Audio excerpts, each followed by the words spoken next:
Hello, everyone. Welcome to today's story. What would you do if the person you love stood against the weight of family expectations? When Alex's father tries to arrange a marriage with the daughter of a powerful business partner, will Alex obey, or will he risk everything to stay beside Tuna and her child?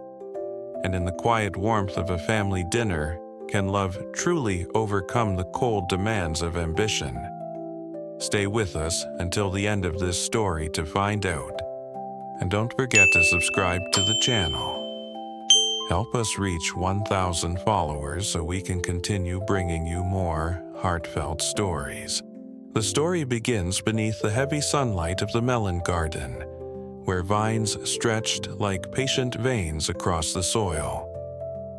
Workers spoke of fruits not yet ripe, of baskets that would soon be filled. Beyond the sweetness of the harvest, Alex stood at the edge of the wooden workshop, where the air hummed with the raw scent of bamboo and eucalyptus. Machines clattered in rhythm with his thoughts, steady, relentless, unstoppable. It was here that his father arrived, his presence sharper than the saw's blade. The elder man's words cut through the din, calm but weighted, a proposal wrapped in duty. He spoke of a partner's daughter, refined, suitable, the perfect alignment of marriage and business. The suggestion was delivered with a quiet authority, as though it were less an option than a path already paved. Alex's silence was heavy. He felt the pressure of generations pressing upon his shoulders, the kind of silence that drowns more than it protects. Around him, workers carried timber, the scent of earth mingled with sawdust, and the world moved forward with ease. Yet inside, he stood still. The garden and the workshop blurred into one image, land and labor, roots and trade. His father's vision promised expansion, alliances, and security. But somewhere, far from this place, there was another image, fragile and luminous. Tuna, holding her child beneath the shade of a small tree, her world simple, unadorned, but real. Alex lowered his gaze, not yet answering. In the quiet crackle of the machines, the question lingered. Was he meant to follow the map drawn by his father, or carve his own uncertain road? The cafe was quiet, its walls soaked with the scent of roasted beans and the murmur of distant traffic. Alex sat across from his longtime friend, their voices weaving through talk of fruit. Custard apples, sweet as dusk, grapefruits, heavy with promise. They discussed brands, exports, the hunger of foreign markets for clean produce, numbers, logistics, and opportunities spilled across the table like scattered seeds. Yet Alex's thoughts drifted. Between the steam rising from his cup and the rustle of conversation, he heard echoes of his father's voice. The name of the partner's daughter lingered like an invisible guest at their table. Every mention of export routes, every imagined shipment folded back to that proposition. Marriage as business, love as a contract. His friend's enthusiasm grew. With your reach abroad and our produce here, we could open new doors. Alex nodded, but his gaze wandered to the window. Outside, a young mother walked by, cradling her child against her chest. The sight tugged at him, pulling forth the memory of Tuna's weary smile, her hands steady as she rocked her own child to sleep. The cafe, with all its chatter of opportunity, suddenly felt small. The two worlds pressed against him, one lined with ambition, strategy, and expectation, the other tender, vulnerable, marked by the quiet resilience of a woman raising her child. He set his cup down, its porcelain clinking softly, like a heartbeat caught between hesitation and resolve. The conversation continued, but Alex was elsewhere, staring through glass, listening to the question his own silence refused to answer.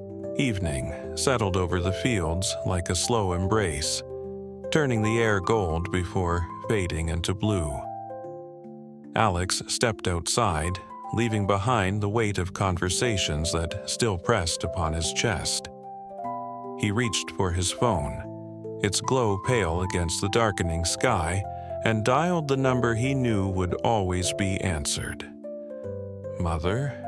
he said softly, his voice carrying a warmth he had not found all day. He told her he would bring Lytuna and the child home that evening. Across the line, her joy was immediate, spilling out in hurried words and gentle laughter. She promised to prepare food, to set the table, to welcome them not as guests, but as family. Yet behind her happiness, Alex sensed something unspoken. His father's shadow loomed even here, in the spaces between her pauses. She was caught between two wishes: the security her husband sought through arranged ties, and the tenderness she felt for the woman her son could not seem to forget. As the call ended, Alex lingered in the silence. The cicadas had begun their endless chant, a chorus rising from the earth itself. He imagined his mother in the kitchen, hands moving quickly, heart torn quietly. He imagined Lytuna, unaware of the storm gathering within his family, holding her child close, her world still fragile and small. The phone slipped back into his pocket. The choice was drawing nearer, each step bringing him closer not only to his home, but to the unspoken reckoning waiting at its table. The farm smelled of damp earth and tender leaves, the kind of scent that clung to skin and memory alike. Alex arrived to find Lytuna seated beneath a tree, her arms cradling the small child who slept against her chest. The world here moved differently, slower, softer, as though time itself had chosen to linger. She looked up when she heard his footsteps. "Alex," she said quietly, almost surprised. He smiled, the kind of smile that tried to hide fatigue but failed when his eyes met hers. The baby stirred, and Alex instinctively reached out. She let him hold the child, and in that passing gesture, something wordless bridged the space between them.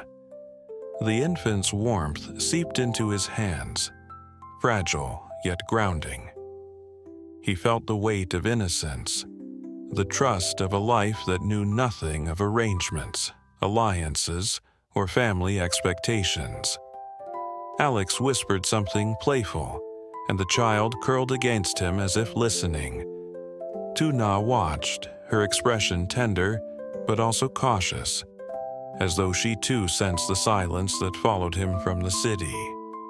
"I came to bring you home," he said finally. "My mother. She wants to see you, to see the baby." Lytuna hesitated, then nodded. She rose, gathering small belongings with hands practiced in routine.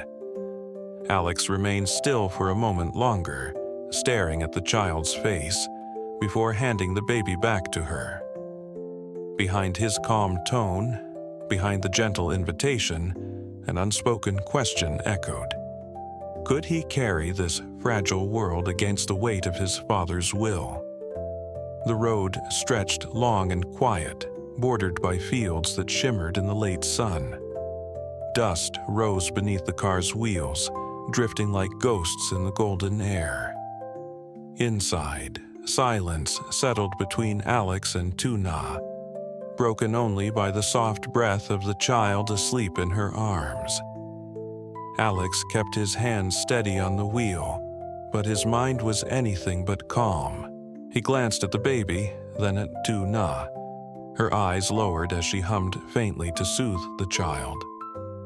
For a moment, the world felt achingly complete. Fragile, yes, but whole in a way he had never known. Yet, lurking behind the scene was the echo of his father's voice, steady and cold. The partner's daughter, the future secured. They stopped briefly by a small grocery store. Alex insisted on buying a few things, though Lytuna protested, saying she lacked nothing. He returned with simple offerings, fruit, small gifts, his gestures quiet but resolute, as if to prove he could provide without contracts, without arrangements. Lytuna accepted with a shy smile, her eyes carrying gratitude she did not put into words. The baby stirred, stretching tiny fingers toward Alex when he reached back. He chuckled softly, his hand lingering longer than it should have. The car filled with warmth, yet also with the weight of an invisible choice. The horizon darkened as they neared his home. The road no longer seemed endless. It narrowed into inevitability, leading not only to his mother's embrace but to the reckoning his silence could no longer delay. The house was filled with the scent of simmering broth and herbs, the kind of warmth that belonged not only to food but to memory itself. Alex's mother greeted them at the door, her hands reaching first for the child, her eyes shining with delight. She cooed softly, as though the baby were a long-lost treasure finally returned to her arms. Lytuna, shy at first, was drawn into the rhythm of the household, her presence no longer that of a guest, but of someone expected, someone welcome. They gathered around the table.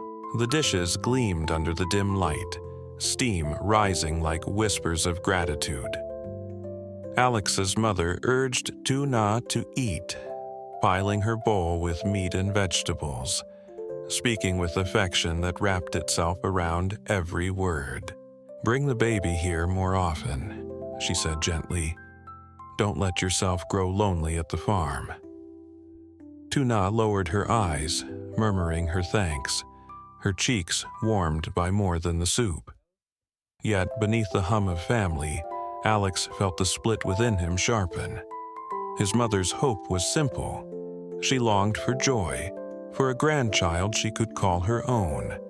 His father's vision, however, was a cold ledger. Alliances, benefits, the daughter of a partner whose face Alex had not even seen. The clatter of chopsticks, the baby's faint sigh in sleep, the laughter of his mother. All should have been enough. And yet, Alex found himself staring at the bowl before him, as though it held an answer he could not read. The taste of the meal was rich, but inside, a quiet storm brewed, waiting for its moment to break. Night deepened, pressing softly against the windows while the house settled into its own hush. The baby slept soundly in the next room, his breath a small rhythm that seemed to steady the air. Alex's mother lingered near, her eyes still bright from the joy of holding the child, her words echoing with hope. "Stay longer, bring the baby often. One day I wish to cradle a grandchild of yours, Alex." Her voice was tender, yet beneath it lay an unspoken plea. Lytuna sat quietly, her hands folded, her gaze lowered but not blind. She felt the warmth, but also the weight. She knew families carried both embrace and expectation. Alex watched her from across the table, her profile outlined by the lamplight. In her silence, he saw resilience. In her gentleness, he saw the life he wanted, though his father's voice still lingered like a commandment carved in stone. The clink of a cup against wood startled him. His mother smiled, urging him to drink. He obeyed, though his throat was tight.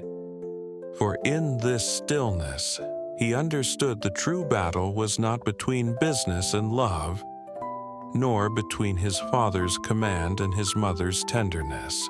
It was within himself, between the safety of obedience and the risk of choosing his own heart. He said nothing. Instead, his silence stretched, carrying the weight of a choice yet unspoken. Outside, the wind touched the trees like a whispered prayer. And somewhere between his mother's hopes and Tuna's quiet endurance, Alex felt the truth pressing closer. The future would not wait forever. Sau biến cố bị Henry bị bắt, Tử Na sụp đổ trong tuyệt vọng, cô gần như gục ngã, chỉ biết khóc gọi tên cô. Alice ở bên cạnh chăm sóc từng chút, khuyên cô giữ sức để ngày mai cùng cảnh sát tìm con. Họ rong ruổi qua nhiều ngôi làng, hỏi han khắp nơi. Khi cảnh sát báo tin thấy bà Diệu đi mua sữa, hy vọng lấy sáng cuối cùng. Tại một ngôi nhà nhỏ, Tử Na buộc khóc khi nhận lại Henry từ tay bà Diệu dưới sự can thiệp của cảnh sát. Tưởng như bình yên đã trở lại, nhưng ngay sau đó cha Alex xuất hiện để gặp cháu nội đối diện Tử Na. Liệu ông có chấp nhận tình yêu của họ hay một rào cản lại bắt đầu?